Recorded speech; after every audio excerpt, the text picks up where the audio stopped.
What is going on, you guys? My name is Rage and we're back today with another Dark Dimension 4 playthrough and video guide for you all.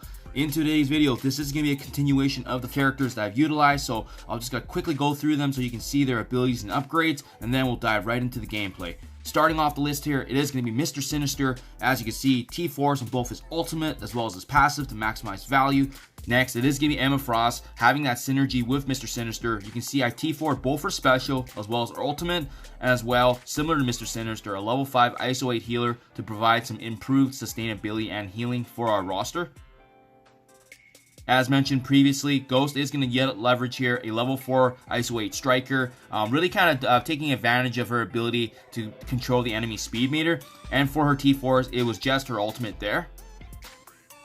And then last but not least, to buy us time and with the stuns, it is going to actually be Black Widow. I don't actually use any T4s on her just because of the fact that she gets maximum value being on an Avengers or a skilled military team. For that reason, it's not necessary for Dark Dimension in my opinion. And as well, a level 4 ISO 8 skirmisher here just to apply vulnerability for our Ghost to maximize her striker capabilities. Let's dive right in now to the gameplay.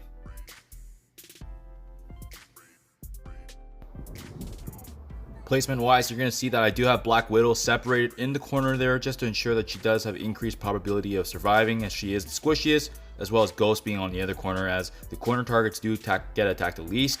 As well, you guys, I am going to be following once again Dutch Rudder's guide, so I will have his link to the guide in the description below for reference. But essentially, his guide really outlines in terms of the wave breakdowns of which characters are going to get up against, which characters will have their abilities repeat, as this is a new feature in Dark Dimension 4, as you'll see here. Pyro will always be able to perform a special, as you can see, as well as Captain Marvel and Korath. So starting off here, it is important to note that, you know, with Mr. Sinister, we always have priority targets to actually keep in mind to copy. And in this case, it is actually going to be Magneto, just due to the fact that he's going to provide a lot of survivability for our team, especially with Magneto actually being able to blind all the enemies. That being said, the setup of here is going to be extremely important. We have to mitigate damage as much as possible as well, keeping in mind we want to build an army of Magnetos prior to the next wave coming. And fortunately, the next wave does actually spawn when we actually finish off this entire wave, so, you know, definitely gives us the opportunity to do so. Therefore, we have to be mitigating as much damage by reducing the damage from either key targets such as Captain Marvel, Pyro, especially with Pyro being able to actually utilize his abilities non-stop. Korath has an ability block, as well as Ronan being able to summon minions as well. Therefore, what we want to do is really kind of establish ourselves similar to the previous nodes, in the sense that we have a position to actually control their turn meter with Ghost and Black Widow's combination. We have stuns thanks to Black Widow, as well as now Magneto's ultimate here. As you can see, I'm going to use his blind right now. That's why we copied him in the first place, and it's going to buy us an extra turn. But really, if you can time this and synergizing Ghost's ultimate, it's going to really essentially allow for 2 whole turns of blind, and that's really what you want to do to capitalize on that. So that is actually what I'm going to do right here, because I recognize that. And again, now that those conditions are extended, buys us a little bit more time and helps us focus in on the key characters here in terms of mitigating their damage. And really, once that's done, take advantage of the moment to build up energy slowly with Mr. Sinister. Again, we want to always keep on building up Mr. Sinister clones with Magneto. We want to build an army, especially going forward into the next waves. But again, we don't have anybody down right now, because I do believe that it's really important to set the tone in this first initial wave, to really kind of take your time, build that army, control the enemies right now in terms of who's going, who's blinded, as well as who's stunned, because it's extremely important to really set the pace for the following waves to come, especially when we have this chance to actually build up clones, and with Magneto being on the board here for the enemies. So now that we actually activate Ghost ultimate, you do see our first target does fall there. So we can slowly keep, again, chipping away at them, continuing to stun and prevent them from doing damage. You know, additionally, Black Widow is great in the sense that she provides a lot of speed up and the vulnerability, again, to synergize with Ghost, the turn meter reduction for the enemies. Now, I did go ahead and opt and finish off Juggernaut, as he was getting quite pesky with his taunting. And now you can see I finished off Captain Marvel, as well as now focusing on Korath. So that just leaves Magneto as well as Ronan. And that's who actually I would recommend, because, again, we want to keep Magneto alive as long as possible so that Mr. Sinister can just keep on cloning him. And then at this point, when it's down to the last two, really do take your time here. especially with the Black Widow and Ghost combination of vulnerability and Striker being utilized. You can control their turn meter, but really saving up our energy, because with the next waves coming, you just never know when you can when you use those skills. That's much appreciated and needed. And then after finishing off this wave, you are going to see that we're up against a Colossus, a Scientist Supreme that has the ultimate repeatable, a Shield Trooper, Psylocke repeated ultimate, as well as Shield Trooper, and as well as Merc Lieutenant.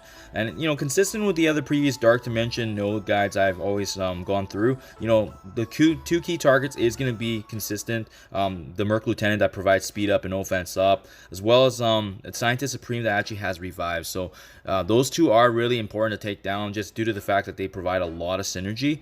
But fortunately for us, we have a multitude now of extra Magnetos being built up. We can definitely utilize that blind, and it's going to buy us time, especially against this wave that doesn't seem to have too much damage overall. Fast forwarding here to save you guys a bit of time, after much blinding and just controlling the waves, you can see that Psylocke and Merc Lieutenant are weaker, because I did want to focus on them, especially with the fact that Psylocke actually has that cleanse that strips away negative conditions. So that's another key consideration I didn't mention earlier, but just having Psylocke being able to cleanse combined with Scientist Supreme, it's extremely dangerous. So we go ahead and finish off Merc Lieutenant first, and now we can actually go ahead and resume our damage. But keep in mind, with this wave, we can actually only take down 2 enemies before the next wave actually spawns, being 2 more shield assaults as well as X-23. So bide your time carefully. Because of how the wave was actually brought out here, Psylocke was the next best target to go for, so that's why she is weaker. But ideally, I would have liked to take down Scientist Supreme, but sometimes it's just not how you draw it up, just due to the fact that you can't control the AoE damage. So I do actually opt to go ahead and take down Psylocke. And again, by doing so, you'll see shortly that the next wave does spawn, as mentioned earlier. But now that we can kind of get a chance to actually attack before they come, you can see that Juggernaut's quite weak as well. So he's another pesky one to take care of, just due to the fact that he's got that taunt. And they do take a little bit of time, so just be careful about that. But you do see, once again, I'm chaining and really just compounding that Magneto ultimates here to really kind of take advantage of their blind, prevent further damage. And now that you see the spawn does come with the last wave here, this is the last cluster, fortunately, and we will go ahead, because now we know that this is the last wave. We can actually just finish off who's weak, and you can see right there, that's exactly why I would recommend taking down Scientist Supreme, because you can see that the Captain Marvel actually did come back, and now we do have to take care of her, especially with her having high damage output. And once that's been cleaned up, really, I would just recommend focusing damage on just taking care of the weaker targets, but really have priority in taking down Scientist Supreme, because again, she's got that cleanse ability, and she can also revive passively. So it's just something we got to be mindful of, but just continually manage the waves. Again, we have a great combination with 3 Magnetos.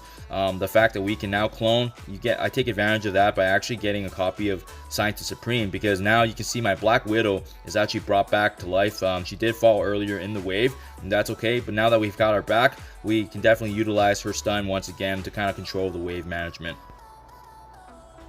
And voila, we're just going to go ahead now and finish off Scientist Supreme, leaving only these 4 left. And as you can see here, not a big concern with the 2 Assaulters, X-23 and Colossus. Really, I don't believe they have the fortitude and strength to actually take all of us down, especially when we got, once again, a Stunner. We have the blinds from Magneto. We also still have Mr. Sinister. But keep in mind, as we head toward these last 4 characters and finishing them off, we will need to save our abilities once we get to the last 2. And honestly, once that is done, it's pretty much smooth sailing. Save your energy, just slowly basic Colossus here. Go ahead and use your energy for the Magnetos, obviously, because they won't be coming forward with us. But again, another one-shot attempt from this, and it's just showing you how reasonable Dark Dimension 4 is, especially when you have a great team and synergy. And I'm having a great time so far. So that's 4 nodes, and the past 4 nodes, I've only taken 1 attempt each time. So it's just showing you that the key is really having a good team that actually synergize together. As you can see, 11.89 million damage overall. And as always, I do like to show you guys as well the days logged in.